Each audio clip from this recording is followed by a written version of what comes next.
Pessoal, boa tarde a todos.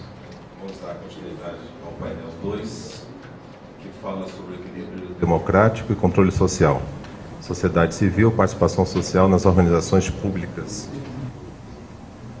Nós teremos agora 4 painéis sendo apresentados e a intenção é acabar até 18h30. Cada panelista vai ter 15 minutos de apresentação e, ao final, nós abriremos debate sobre os temas apresentados.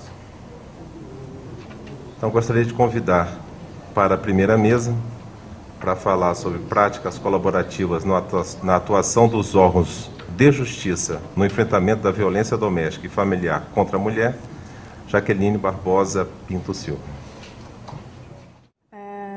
Boa tarde a todos. Meu nome é Jaqueline Silva, eu sou servidora aqui do Tribunal de Justiça, Distrito Federal. E antes de começar a apresentar o artigo, eu quero parabenizar a Secretaria de Gestão e Consultoria do Ministério do Planejamento, Orçamento e Gestão e também a Escola da AGU e o IPE pela realização do evento e a promoção desse debate, que é cada vez mais importante no país. E por isso eu fico feliz de estar aqui e agradeço essa oportunidade. Então, o meu artigo foi justamente destacar algumas práticas de gestão que têm acontecido no âmbito dos órgãos de justiça, a partir do enfrentamento da violência doméstica familiar contra a mulher. Que práticas de gestão são essas? As práticas colaborativas. Foi o tema da minha monografia de graduação, que eu apresentei esse ano. Não está funcionando. Passou? Ah, passou. E foi orientado pelo professor André Goma, que é magistrado no Tribunal de Justiça da Bahia. E por que esse tema? Ele se justifica em razão do tema de prática de gestão, é uma coisa muito recente no âmbito dos órgãos de justiça. Quando eu falo órgãos de justiça, eu estou me referindo não só aos órgãos do Judiciário, Poder Judiciário, mas também ao Ministério Público, à Defensoria Pública, ao Ministério da Justiça, que estão mais relacionados ao Judiciário nesse enfrentamento da violência doméstica familiar contra a mulher. E ainda existe esse pensamento, esse senso comum, de que a eficácia de uma lei é simplesmente a elaboração de normas justas e a aplicação dessa lei simplesmente pelo juiz ali no gabinete dele. E algumas questões complexas e extremamente amplas, como a violência doméstica familiar contra a mulher, têm questionado esse conceito de eficácia. E a Lei Maria da Penha, por exemplo, foi promulgada em 2006 por unanimidade do Congresso Nacional e é um progresso. Porém, pesquisas nesses 5 anos de lei, de opinião e satisfação da população em relação a essa lei, mostram que a eficácia não foi tão boa assim quanto se esperava. Embora boa parte das pessoas tenham conhecimento da lei, o número de processos e denúncias tenha aumentado em razão da lei, a violência diminuiu muito pouco, perto do que se esperava, em termos gerais, em torno de 1%. Então, a primeira pergunta é, a lei é realmente razoável? Existem falhas nas leis? Poderia ter uma lei melhor? O que se sabe é que existem 23 projetos de lei sobre o mesmo assunto no Congresso Nacional até hoje. Então, só que a ONU, em 2008, elegeu a Lei Maria da Penha como uma das 3 melhores legislações do mundo em relação a esse assunto. Ou seja, a lei é razoável.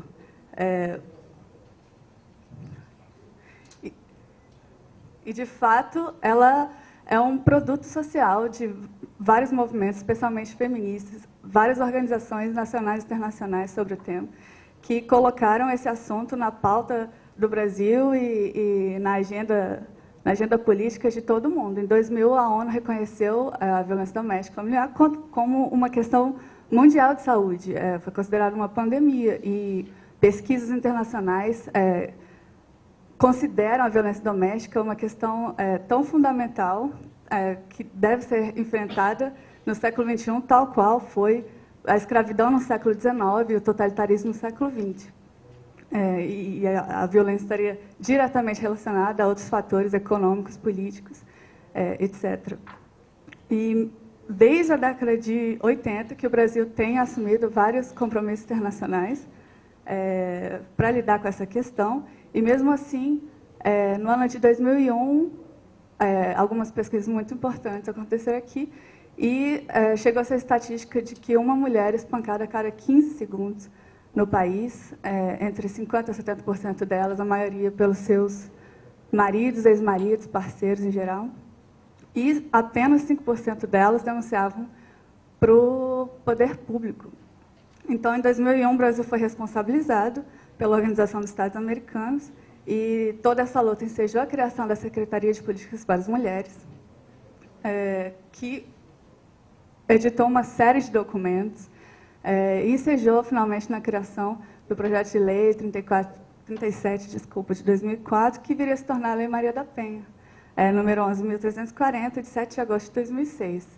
E veio com esse nome, homenageando a biofarmacêutica Maria da Penha, que ficou tetraplégica por um tiro nas costas, atirado pelo marido, e permaneceu 18 anos sem resposta. E essa lei representa não só o reconhecimento público da amplitude, da complexidade, da importância de tratar essa questão, mas também trouxe uma série de medidas e uma reestruturação dos órgãos de justiça, diferente do que comumente se tratava a questão.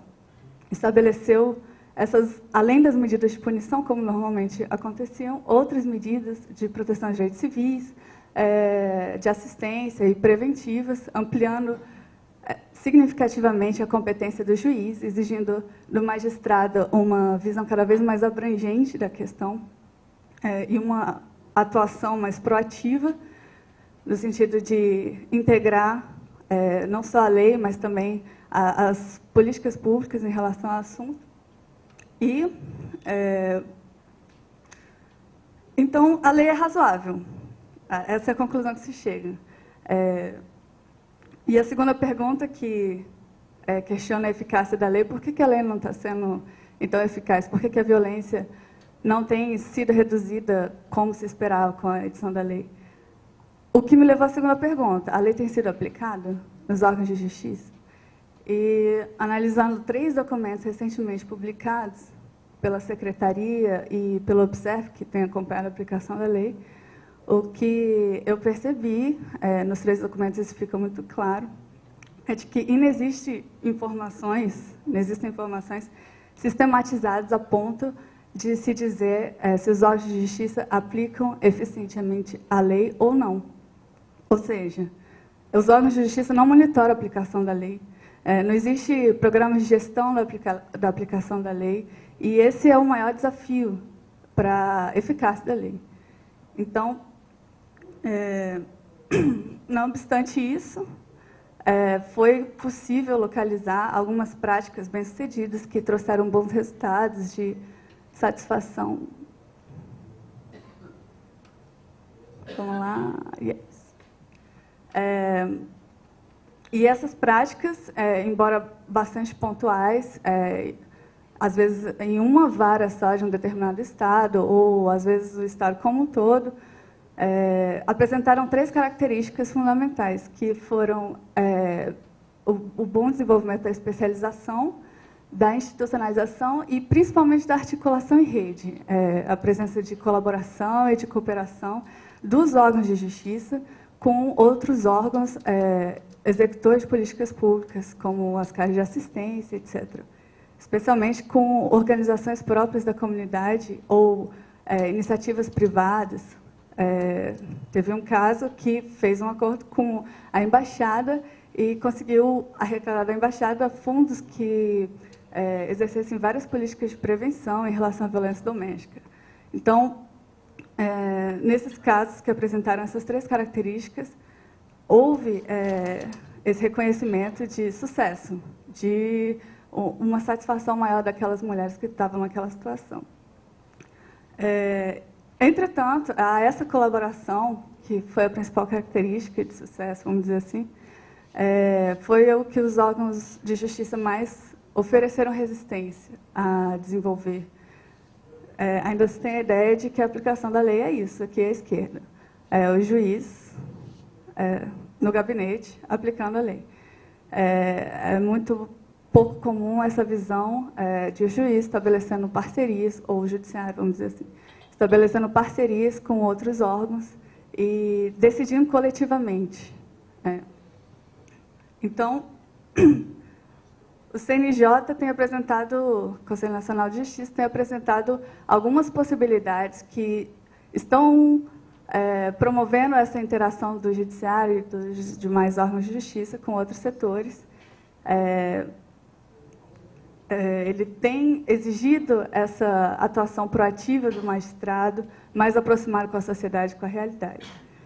E, embora seja um grande desafio, aliás, por ser um grande desafio, eu trouxe somente como ilustração, uma prática que existe há mais de 20 anos nos Estados Unidos e em outros países do mundo, que é a justiça colaborativa.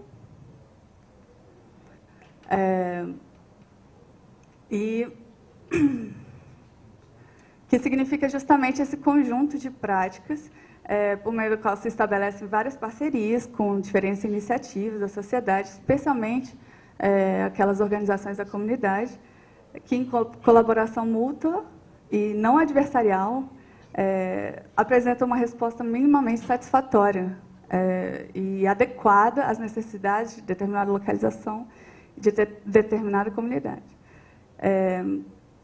Então, essas práticas acontecem nessas cortes de resolução de problemas, e elas, embora tenham surgido com o propósito de tratar de questões relativas a drogas, ao longo dos anos foi se espalhando no país e no mundo e adquiriram outras especializações, como a violência doméstica. E, embora elas tenham bastante diferença na atuação de cada uma, existem esses 6 princípios comuns, que são a colaboração, as decisões informadas, ou seja, o juiz ele toma a decisão não somente com o que é ali apresentado por escrito, mas ele toma várias reuniões, várias sessões, tomando anotações sobre os casos concretos, sobre aquelas partes envolvidas. A decisão é voltada para os resultados, diferente do que uma decisão voltada para a punição. Então, existe essa diferença de foco. A outra característica são os serviços individualizados, não só para as vítimas, mas também para os ofensores e também as famílias envolvidas na situação. Ok, obrigada. A responsabilização do ofensor e a tomada de consciência daquele problema, que ainda não é tão perceptível, por incrível que pareça, em algumas comunidades, e envolvimento com a comunidade, ou seja, por exemplo, existem sessões que são convidados não somente vítima e ofensor, mas também a família, às vezes um vizinho que participou daquilo.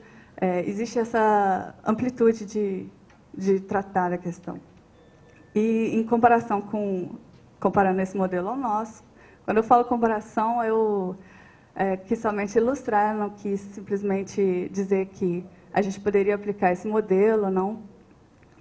Mas a gente pode estar atento a alguns quesitos que talvez possam contribuir para o desenvolvimento do modelo brasileiro. Então, nessa comparação, existem essas 3 características também no modelo norte-americano, que é a especialização, a institucionalização e, principalmente, a articulação com outros órgãos, que é essa articulação em rede, a colaboração. E, diferentemente da gente, eles têm um monitoramento assim, bastante extensivo em relação à aplicação da lei, com critérios mais bem definidos, etc. Foi, resumidamente, o que eu queria dizer, e que eu vou tornar um pouco mais sucinto em 3 pontos, que é o enfrentamento da violência doméstica familiar contra as mulheres tem induzido não só profundas transformações em relação aos valores do Estado Democrático de Direito, em relação à igualdade de gênero, à aplicação dos direitos humanos, mas também tem reestruturado a forma dos órgãos de justiça de lidar com questões tão complexas e amplas como é a violência doméstica familiar. Esse é um saldo positivo do problema de lidar com o problema. O outro ponto, segundo ponto, é que a ineficácia da lei está atribuída menos às falhas da legislação, como a gente costuma acreditar, aquela lei é horrível, ela precisa ser editada ou ser inventada outra. Mas o problema da ineficácia, pelo menos na questão da violência doméstica, está menos relacionado a falhas da lei e mais relacionados à aplicação da lei, à gestão dos conflitos relacionados a esse assunto. As habilidades que os magistrados e os gestores dos tribunais têm desenvolvido para lidar com a questão. Esse é o ponto. E como que isso está relacionado à garantia dos direitos fundamentais. Não basta fazer uma lei que é eleita como uma das 3 melhores do mundo. É necessário que os tribunais consigam administrar os conflitos e não somente aplicar dentro dos seus gabinetes aquela legislação, aquele papel. E, por fim, o outro ponto que eu queria destacar é que o monitoramento da aplicação da lei é fundamental para orientar as políticas públicas, que também ocorrem no Poder Judiciário. Normalmente se fala de políticas públicas só em relação ao Executivo, Legislativo, mas o Judiciário também faz parte da estrutura da administração pública, faz parte do Estado. Então, é necessário esse monitoramento, é necessário desenvolver essas habilidades de gestão nos tribunais para garantir os direitos dessas mulheres envolvidas nessa situação. Era o que eu queria dizer. Muito obrigada pela atenção. E, assim, só para ampliar o debate, eu fiquei sabendo ontem que, desde ontem, está acontecendo o segundo CODE, que é a Conferência de Desenvolvimento, promovido pelo IPEA, no pavilhão do Parque da Cidade. Eu não quero dividir o público, mas eu acho que seria interessante informar. É isso. Muito obrigada. Boa tarde. Agradecemos a Jaqueline e convidamos Maria Inês Caetano Ferreira, que vai falar sobre democracia participativa, o plano plurianual participativo no território da identidade do Recôncavo Baiano.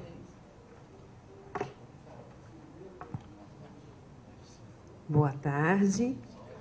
Bom, agradeço a oportunidade de estar aqui debatendo esse trabalho com vocês. Eu, na verdade, estou começando esse trabalho. Então, que eu vou fazer uma apresentação assim de quem está sendo introduzida mesmo ao tema. Eu comecei a dar aula na Universidade Federal do Recôncavo e me interessei por conhecer a participação na região, né? E na Bahia existe um plano plurianual participativo, né? A Bahia foi um dos primeiros estados brasileiros a adotar essa metodologia. Então, na verdade, o que mais me interessa saber é como que se dá a participação da sociedade nesse PPA. Mas, no momento, o que eu fiz foi um mapeamento dos mecanismos institucionais que vão possibilitar essa participação. Eu só fiz uma entrevista com um representante da sociedade civil. Até agora, eu fiz outras entrevistas com técnicos da Secretaria de Planejamento. Então, eu vou pular um pouquinho a parte teórica, ela é meio extensa, só me referir da passagem que a gente tem de uma democracia representativa e um modelo, sobretudo a partir da Constituição de 88, em que é um modelo misto, em que você tem, além da representativa, canais para participação, né? E isso é importante para mim, porque esses movimentos, os movimentos sociais, foram não somente eles, mas eles também lutaram por essas mudanças na Constituição de 88. Então, para mim, é importante considerar isso no momento em que eu for analisar a participação da sociedade do Recôncavo Baiano no PPA. Afinal, participa ou não, na medida em que a ampliação dos canais de participação resultaram também de movimentos anteriores. Aí eu vou querer conhecer a singularidade desse território onde eu atuo, né? Então, e eu fiz com uma aluna minha, Eluani, né? Deixa eu pular a parte de teoria e ir mais direto para... Eu estou indo devagar, mas ele... Tá. Seguinte. Desde que o governo PT entrou na Bahia, uma série de mecanismos foram implementados para aumentar a participação da população no Estado, né? Até então, se tinha um governo mais fechado à participação da população. O governo Wagner abre isso. Você tem inúmeras formas de participação, não só o PPA-P, né, que é o PPA participativo. Você tem várias conferências, sempre tem alguma coisa em que a população está participando. E eu vou abordar o PPA participativo, que é uma forma que o governo do Estado vem desenvolvendo para que a sociedade possa contribuir na elaboração do PPA. Então, houve no primeiro PPA de Wagner e houve uma segunda experiência agora, que já mudou um pouco, né, que eles já tiveram mais experiências. Esse PPA, o objetivo é a inclusão e a justiça social, e ele ocorre por meio de plenárias dentro dos territórios de identidade. Quando o Wagner assume, ele também vai adotar, e isso é importante saber, porque o PPA está ligado à divisão do Estado. Ele não segue as regiões como normalmente o IBGE vai seguir, né? Ele segue os territórios de identidade, que são inspirados nos territórios do MDA, e segue os territórios de cidadania que já tinha na Bahia, que eram 13. E foram ampliados. Hoje a gente tem 26 territórios de identidade na Bahia. As plenárias ocorrem em cada território de identidade. Eu trabalho num dos territórios, que é o território do Recôncavo. Esses territórios de identidade, o objetivo deles é para além do que a gente conhece como uma divisão geográfica e econômica. A proposta é que o território de identidade envolva elementos culturais, elementos de laços cotidianos, de como as pessoas se reconhecem naquele lugar, enfim, uma coisa mais ampla, né? Bem para além do econômico. E a ideia é que no território você vai também maximizar as políticas, porque você vai compartilhar. Não é só os municípios, mas os territórios deveriam funcionar na medida em que as políticas elas são implementadas no território e não somente no município. Então, a proposta de dispensar o PPA por território é que os grupos sociais apresentem propostas territoriais e jamais municipais. Se eles têm propostas territoriais, é mais fácil de que essas propostas sejam aceitas, validadas, do que uma proposta para um município, tá? Que atenda só um grupo num lugar mais restrito, né? Bom, então... ele não volta, né? É isso? Volta? Voltou? Então, em agosto de 2010, foi criado o Programa de Território de Identidade, né? Por esse decreto. E aí, agora deixa eu ir para frente, junto com esse território, foi criado o Conselho Estadual de Desenvolvimento Territorial, o CDTER.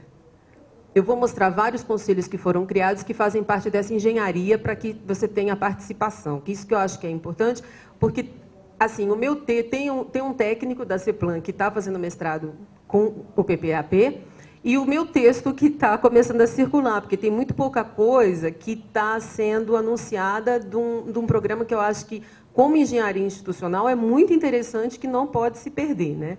Então, tem o CDTER, que é esse conselho, que é um fórum que funciona permanentemente. O CDTER homologa o CODETER, que são os colegiados, territoriais de desenvolvimento sustentável, que são fóruns consultivos que discutem as ações e os projetos de desenvolvimento territorial. Então, o CDTER é estadual. O CODETER tem em cada um dos 26 territórios, tá? Então, o CODETER atua no território e depois eles se encontram, alguns membros do CODETER se encontram no CDTER, tá? Eventualmente eles têm. Então, você tem as reuniões nos territórios e também as reuniões em Salvador para encontrar todo o Estado. O CODETER participa da sociedade urbana. Desculpa, quero voltar aqui.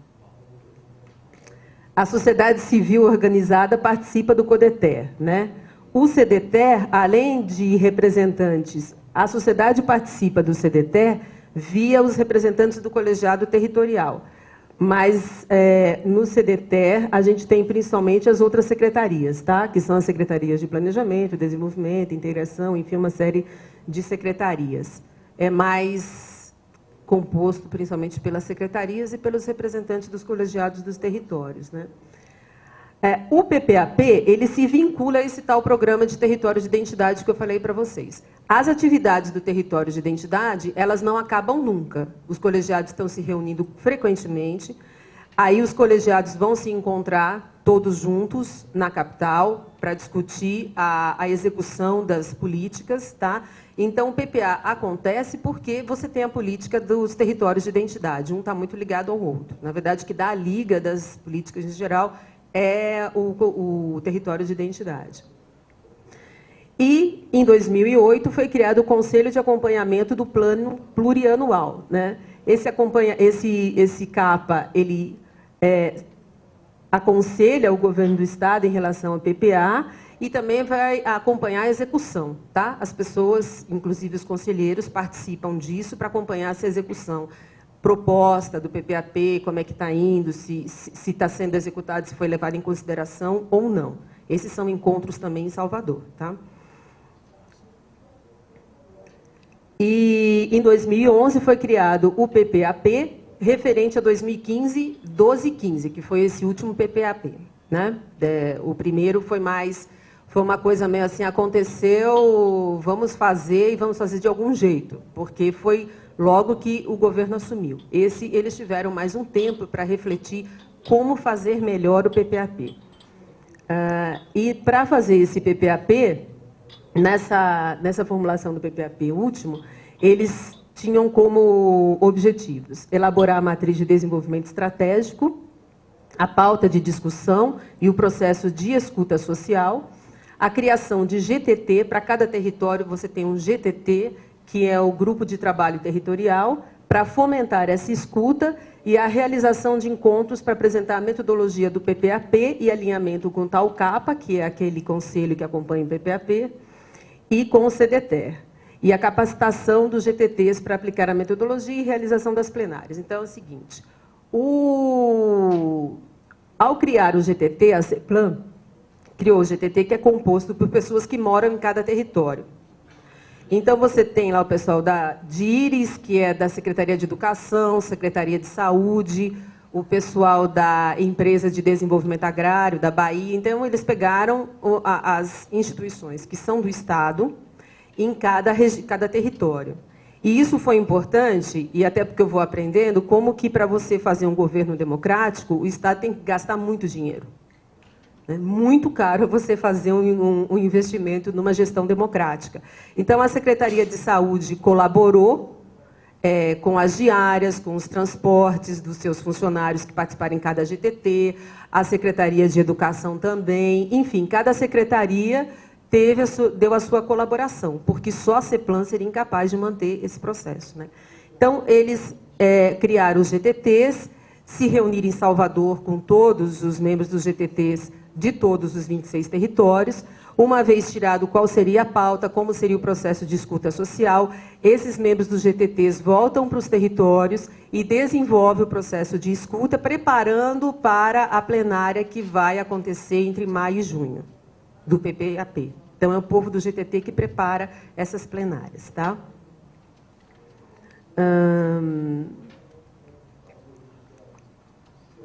Tá. Aí, o PPAP, na reunião com o GTT, foi tirado que tem três eixos, né? Então, vai ter o eixo de inclusão social e afirmação de direitos, políticas sociais e afirmação de direitos, aí vai se tirar propostas nessa área. Aí tem o eixo desenvolvimento sustentável, infraestrutura e desenvolvimento, que é para garantir expansão de empreendimentos das atividades sociais, riqueza de forma sustentável. Então, feitas propostas nessa área. Quer dizer, não é qualquer proposta que você chega. Quando a sociedade organizada vem participar das plenárias, ela já tem que estar encaminhada para cada eixo, tá? E a gestão democrática do Estado, que, enfim, está cuidando de transparência e diálogo social, né? Então, dentro desses três eixos. Sim. Aí, após as apresentações, os GTTs vão lá, organizam as plenárias são feitas, inclusive, com o pessoal da CEPLAN, em cada território. Elas vão acontecendo em cada território, são apresentadas as propostas vão para a CEPLAN e são analisadas se vão ser validadas ou não para entrar no PPA. Alguns critérios para entrar ser aceita no PPA é que elas sejam gerais, que elas não sejam muito locais, que elas sejam bem definidas, que não seja uma coisa que não diz respeito à esfera do Estado, né? E, enfim. E depois elas são encaminhadas para as respectivas secretarias, que vão dar o aval se aquela proposta vai ou não entrar para a proposta da secretaria para o PPA. Tá?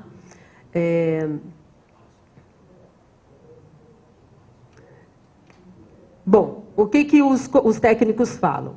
Que a questão da participação é super complicada. Em regiões onde você tem empresas tipo Codevasf, Chesf, onde você já tem um histórico de organização, os territórios são muito bem organizados. O território onde eu estou é péssimo, a participação é mínima, mínima, mínima.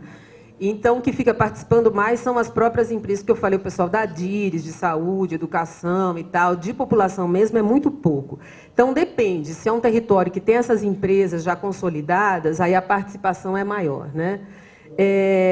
Também grupos de produção familiar, né? Agricultura familiar. Essas pessoas já estão mais organizadas, elas também têm propostas que normalmente emplacam no PPA. Quando o grupo não é muito organizado, não é muito sistematizado, você tem mais dificuldade de que as propostas sejam validadas. Né? E um problema que os técnicos falam é dessa cultura tradicional da administração. Porque tem muitos gestores que acham que são donos, que são desentendidos no PPA. Aí eles não concordam muito com essa história de participação da sociedade. Eles acham que é um problema. Aí você tem um descompasso entre funcionários existentes e o desejo da população de participar. Porque na época do PPAP, isso aí pega fogo. Todo mundo fica falando, os alunos vão, todo mundo vai, o território realmente se aquece, sabe? É grande debate. E um outro problema pontos positivos, né? Que tem um retorno depois do PPAP nos territórios, a sociedade fica sabendo o que foi validado, o que não foi validado. Isso aumenta muito a relação governo e população, que é uma coisa nova na Bahia, de político prestando contas. Né? O governo tem condições de apresentar, de elaborar propostas que estão vinculadas ao território e não coisas que o governo acha que é importante, mas que na hora da implementação fura, né? Pelo menos ele está mais próximo. E também a questão de você fazer uma discussão de longo prazo, porque o PPA é para 4 anos, então não é uma coisa de hoje, mas é alguma coisa para 4 anos e também você não tem o imediatismo local porque é territorial. E isso força essa união territorial que é bastante complicada. Bom, basicamente é isso, e daí depois a gente debate. Obrigada. Agradecemos a Maria Inês pela sua palestra e convidamos Marina Zuan Benedetti Schenso, que vai falar sobre o direito social fundamental à saúde no Brasil, implementos advindos da reforma do Estado para a concretização do equilíbrio democrático a partir de um controle social mais eficiente na execução das políticas públicas da saúde. Obrigado. Boa tarde, de novo, para quem já me viu. Agora há pouco eu falei de ativismo na saúde, agora eu vou falar do controle social. Esses títulos cumpridos são vícios nossos lá da UEL. Eu sou mestranda da Universidade Estadual de Londrina em Direito Civil. Comecei a estudar Direito de Saúde por causa da responsabilidade do plantonista à distância. Falei agora há pouco, caindo num buraco negro. Agora eu não consigo sair. O problema anterior foi o ativismo, esse agora é o controle social. Achei super interessante o orçamento participativo. Lá no Paraná não tem. Inclusive, a gente não tem organização nenhuma na parte da saúde. E foi esse o problema que eu encontrei quando eu escrevi esse texto sobre o controle social. Depois da reforma do Estado, com essa tendência em transformar a administração em gerencial, né, todo mundo discutindo esse assunto, a gente percebeu um problema lá, que eu faço parte do Observatório de Políticas Públicas da UEL, Então, a gente trabalha direito, economia, serviço social e administração, né, no estudo justamente sobre esse controle. Então, é um dos meios de controle social hoje, lá é o observatório. E a gente percebeu que existem meios de controle social na saúde, como são os conselhos, como são as pesquisas de satisfação, mas existem problemas ainda nessa verificação. Porque o conselho, ele surge para dar conselho mesmo, ele não participa efetivamente na fiscalização da execução do serviço. E as pesquisas de satisfação, no site oficial, está escrito que o SUS tem mais ou menos 70% de aprovação da população. Na televisão, a gente vê uma enxurrada de notícias dizendo do caos, dizendo do quanto as pessoas reclamam, dizendo... E aí a gente começou a se perguntar lá, falar, mas e aí? Né? O que está certo? O que existe? Daí a gente começou a perguntar para a população e fizemos várias entrevistinhas, assim, mas nada metodológico, só... E ninguém nem sabe o que acontece, ninguém nem sabe, né? A única coisa que sabe é que o posto não está funcionando e que, no máximo, ele tem que ir no hospital de segundo grau, lá, do segundo atendimento. E aí a gente começou a perceber que existem vários problemas. Então, o que a proposta... Até aí acabou meu artigo, né? Disse, ó, tem problemas no controle social. E aí, uma das soluções que a gente encontrou foi criar um núcleo de saúde dentro do observatório, e até depois que eu escrevi isso, a gente já fez um evento sobre saúde pública lá, e a gente juntou todos nós lá do CESA, mas também veio o pessoal de geografia, e eu fiquei sabendo que, além de tudo, eles estão fazendo um estudo sobre estradas e hospitais, porque nós temos hospitais e nós temos as secretarias, e, de repente, não tem estrada para ir para o hospital mais próximo. Então, o hospital mais próximo é a 200 quilômetros, mas ele tem que andar quase 1.000 quilômetros, porque não tem uma estrada ali. Então, tem um pessoal de geografia que está fazendo essa sistematização. E aí, a gente começou a perceber que esse é o controle social que a gente precisa. Porque como que a gente vai discutir o orçamento participativo se eu, do direito, fui tentar entender o orçamento público e quase me descabelei? Sim. Aí fui lá na economia e falei, gente, me ajuda, porque não estou conseguindo, assim, né? Os números se repetem, você não sabe qual é o critério. Então, assim, a gente percebe que os cursos isoladamente são pobres. E aí uma das soluções que a gente encontrou para o controle social ser efetivo é justamente começar dentro da universidade esse conjunto de atuação, para depois conseguir levar a informação, igual o Bresser Pereira fala mesmo, que um dos elementos eficientes para conseguir fazer esse controle é a informação, para a gente conseguir levar essa informação sistematizada e de fácil entendimento para aquela população que efetivamente utiliza o sistema. Porque eles mesmos não sabem nem por onde eles têm que entrar no sistema, nem quando eles vão sair, nem se vai ter lugar.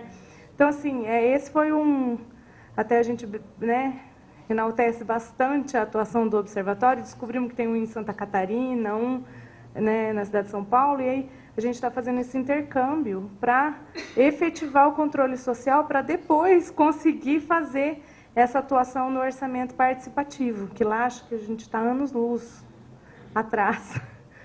Então, acho que é nesse sentido que sempre trago, né, mais questões do que soluções, porque eu falei, eu estou me sentindo uma caçula que vai no cinema com o irmão mais velho. Eu falei, todo mundo aqui, tudo... Então, gente, obrigada pelo espaço, acho, mais do que pela minha atuação aqui hoje. Obrigada.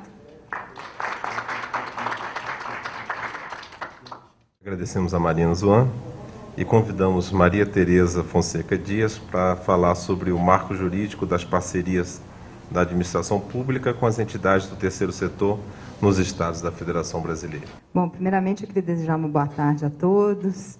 Agradecer também a oportunidade de vir fazer esse debate, parabenizar o Ministério do Planejamento, a AGU, os órgãos participantes pelo evento, que eu acho que é uma oportunidade para a gente trocar experiências, conhecer, né, as pesquisas que estão sendo realizadas, debatê-las, né, espaço que nem sempre a gente tem essa oportunidade de apresentar.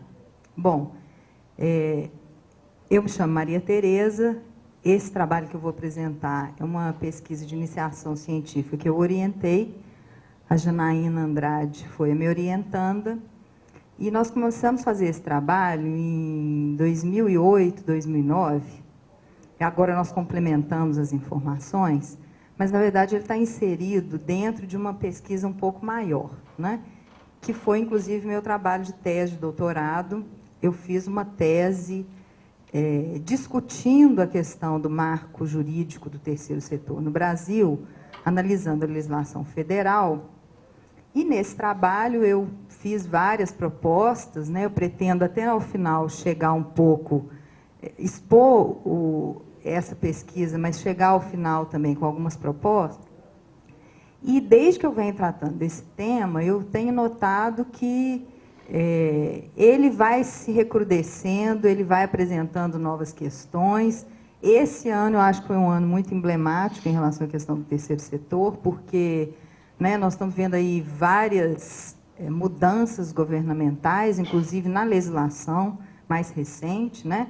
A presidente mudou um decreto que promoveu algumas alterações na legislação federal. E quanto mais eu vou me aprofundando nele, acho que mais eu vou encontrando problemas e, ao mesmo tempo, tentando agregar algumas reflexões, que é o que eu gostaria de discutir com vocês nessa oportunidade. Quais são as questões preliminares? Bom, a questão que eu me coloquei aqui, então eu disse que estava dentro de uma pesquisa mais ampla, porque depois de ter feito essa análise no âmbito federal, não existia nenhuma literatura, até então, que tratasse das legislações estaduais. Elas existiam, os autores falavam delas esparsamente nos livros, e nós começamos a fazer um levantamento. Até que o próprio Ministério do Planejamento, o ano passado, fez um trabalho muito bom e bem completo, né? Eu diria até que avança e aprofunda em vários pontos do que eu vou tratar aqui mesmo. E o nosso também, de alguma forma, colabora com algumas questões que esse relatório não apresentou o ano passado. Qual foi a indagação inicial? Os Estados-membros, quando eles configuraram o marco jurídico do terceiro setor, esse marco jurídico reproduz o modelo federal? Porque era a minha hipótese. Eu imaginava que os Estados-membros iriam reproduzir a legislação federal, né? Isso porque, em geral, as legislações da União elas exercem uma influência muito grande, um federalismo centralizado, né? Nas legislações dos Estados-membros em geral. Mas o trabalho, no primeiro momento, meramente descritivo, ele tinha indagações, vamos dizer assim, subindagações, que era verificar o que estava acontecendo no âmbito dessas legislações, até para pensar eventuais mudanças. Será que os Estados-membros foram criativos o suficiente para apresentar alternativas e soluções para as falhas que eu mesma havia detectado na própria legislação federal? Talvez isso estava orientando a reflexão anterior. Sem entrar muito no detalhe, né, eu não vou falar sobre organizações sociais, sobre organizações da sociedade civil de interesse público, posso voltar nisso se for o caso, eu vou mostrar aqui o levantamento, né? Então, nós temos estados, eu dividi a tabela em duas, que são 27 aqui, incluindo o Distrito Federal, né? Então, qual foi o resultado desse levantamento? Lá, nós vamos ver que tem estados que não têm nenhum tipo de legislação, ali é o caso de Alagoas, mas que já tem um projeto de lei em tramitação sobre o tema, né? Alguns estados, eles produziram legislações sobre as duas tipologias, que foram as organizações sociais e as OCIPs, né? Nós temos ali o próprio Distrito Federal, o Amapá, Espírito Santo, Goiás, Maranhão, Mato Grosso. Então, a gente percebe uma influência grande da legislação federal, porque essas leis são do final da década de 90, né? Em pouco tempo, elas fizeram com que os próprios Estados-membros também editassem a sua legislação. Para poder firmar novas parcerias, para fazer com que as entidades civis sem fins lucrativos também participassem da gestão pública, né? Essas indagações são indagações paralelas, porque qual seria o objetivo de editar legislações nesse sentido. E a pesquisa do Ministério do Planejamento, que levantou, inclusive, dados empíricos das parcerias, acabou mostrando em que, pese ter muita legislação, o número de parceria não foi um número considerável, exceto em alguns estados, que é o caso da Bahia, com as organizações sociais, Minas Gerais, com as OCIPs, né? O estado de São Paulo, também com as organizações sociais, que firmaram, de fato, instrumentos de parceria com as entidades do terceiro setor. Ué, cadê a minha outra? Minas Gerais, está faltando uma tabela. Aqui.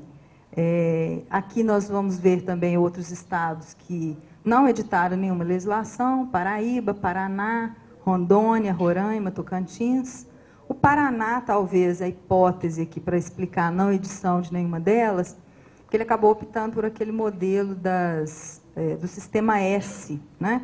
Que é uma outra forma. Eu, particularmente, nem considero as entidades do sistema S integrantes do terceiro setor, em virtude da não voluntariedade da criação das entidades, em que pese haver uma discussão sobre isso, né? Então, talvez tenha sido o caso do Paraná não ter editado, né? Rondônia, Roraima, Tocantins. Roraima é um caso que precisa fazer uma pesquisa mais detalhada, porque nada foi localizado. Mas, por exemplo, Tocantins e Rondônia, nós encontramos a declaração de utilidade pública como uma outra forma de firmar essas parcerias, ao invés do modelo das organizações sociais ou das OCIPs. Então, eles mantiveram aquele modelo já tradicional de declarar de utilidade pública as entidades e firmar, provavelmente, convênios, porque nós encontramos legislações que declaravam entidades de utilidade pública. Então, tudo indica que esse seria, talvez, o modelo, né? Principais achados. Vou fazer uma síntese para, ao final, a gente abrir para o debate, né? Nos 27 entes federados, tem-se que 17 editaram legislações específicas, como OS, então esse foi o modelo mais utilizado, organizações sociais, 14 sobre o CIP, né, 52%, 10 sobre as duas espécies, então é um número que eu acho considerável, né? E apenas 6 não editaram legislação sobre a matéria. Mas, ou o projeto está em tramitação, ou ele adota o modelo da declaração de utilidade pública, de forma que existem essas parcerias com as entidades do terceiro setor. Alagoas, foi o que eu disse, né? Roraima. Há estados que simplesmente remetem-se à legislação federal, ao invés de editar regras próprias sobre o assunto. A legislação estadual simplesmente diz assim: considera-se organização social ou OCIP aquela que foi credenciada no âmbito federal. Então, isso evidencia, apesar de não serem muitos estados, evidencia um pouco o não exercício da competência legislativa por parte desses entes federativos, em que pese também nós termos uma discussão no campo jurídico de se haveria mesmo a necessidade dos entes federativos, estados, municípios, editarem a sua própria legislação própria na matéria, né? Porque a legislação federal ela não se atribuiu o caráter de norma geral de parcerias com as entidades do terceiro setor, né? O levantamento apontou apenas a existência de legislação que estabelece critérios para que a entidade seja declarada de utilidade pública apenas nos estados de Minas Gerais e Roraima. Vocês viram que a tabela, ao final, apresentada, ela só assinalou ali OS e OCIP. Mas nós fizemos também a pesquisa da legislação sobre entidades declaradas de utilidade pública, que é o modelo anterior a esse das OS e das OCIPs. E nós só encontramos legislações em Minas Gerais e Roraima que tratassem da questão, o que nos levantou uma indagação. Se as parcerias existem, porque aí elas aparecem, as entidades declaradas de utilidade pública, elas aparecem referidas em outras leis, nas leis orçamentárias, leis que reconhecem a utilidade pública da entidade. Então, nós nos perguntamos, como está sendo regulamentada essa questão de reconhecer as entidades declaradas de utilidade pública. Então, uma questão que deve abrir para outros levantamentos, já que lei, no sentido estrito, nós só encontramos em Minas Gerais e Roraima. Porque há uma preocupação muito grande com o modelo das OS, das OCIPs, né, tomando aí a mídia, discussão, etc. E essas que estão no modelo anterior, né, como é que são feitas essas parcerias?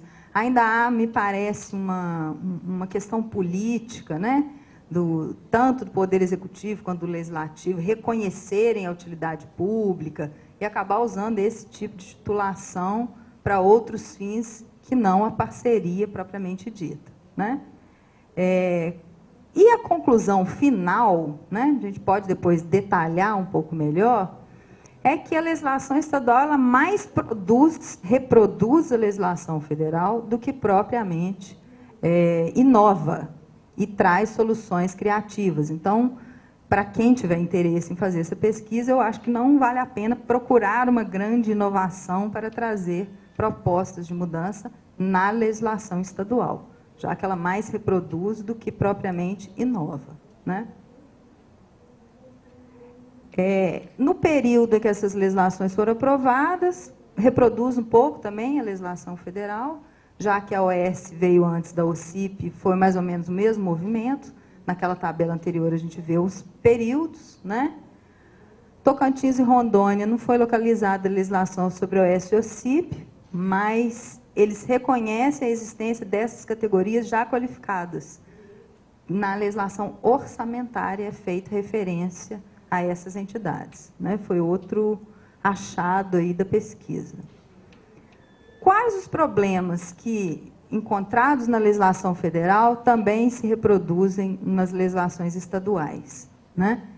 Um problema de legitimidade e regulação, que foi um pouco o mote da discussão que eu fiz anteriormente.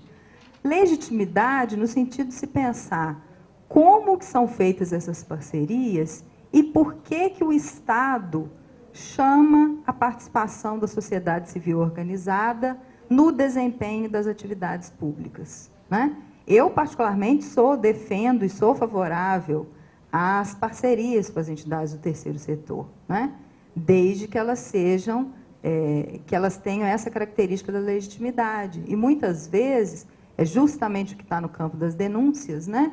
É uma não seleção dessas entidades, a inexistência de chamamento público, né? A forma como elas são escolhidas, a necessidade da entidade já atuar na área para depois firmar a parceria. A maioria das leis elidem esses prazos, né? Então, a entidade já cria ontem e amanhã ela já faz um termo de parceria, por exemplo, né? O que viola essa questão da legitimidade.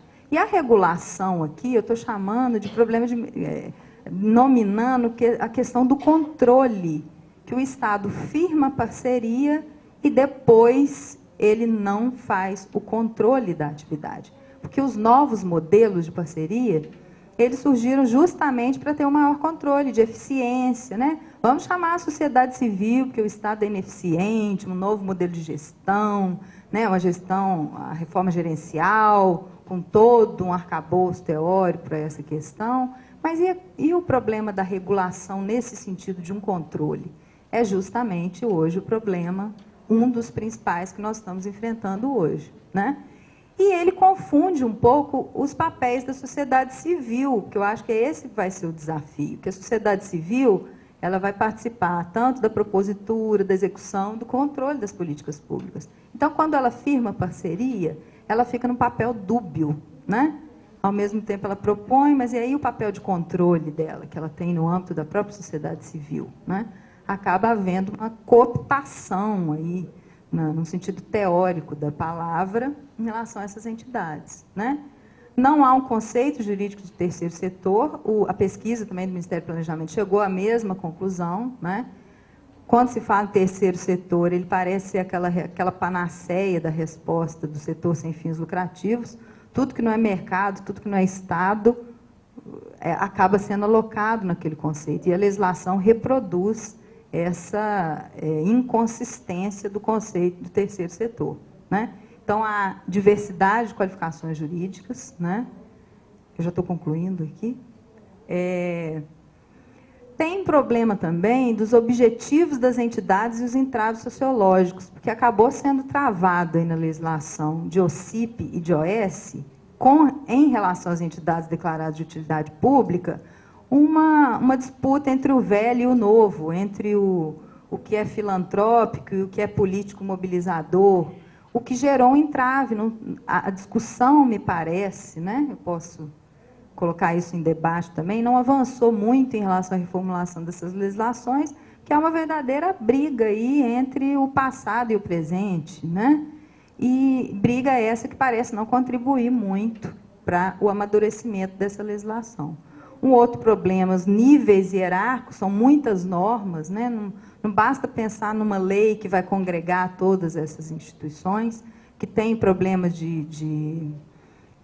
o problema das imunidades de pagamento de contribuições na área tributária, na área previdenciária, das filantrópicas, que precisa ser rediscutido, como que vai ser feito esse fomento. Então, isso também é um entrave, é uma dificuldade para uma revisão desse marco jurídico, né? E, ainda mais, pensarmos nas entidades federativas autônomas, nos estados e nos municípios, né? Queria agradecer e deixo ali a referência do meu trabalho anterior. No caderno vocês têm aí esse novo texto. Na verdade, o que eu estou tentando é ir acumulando informações para que eu consiga dar continuidade a essa pesquisa que eu iniciei anteriormente. Coloco meu e-mail ali também para futuros debates, se não pudermos fazer o debate hoje aqui. Agradeço, presidente da mesa, pela tolerância. E agradeço a atenção de vocês. Muito obrigada.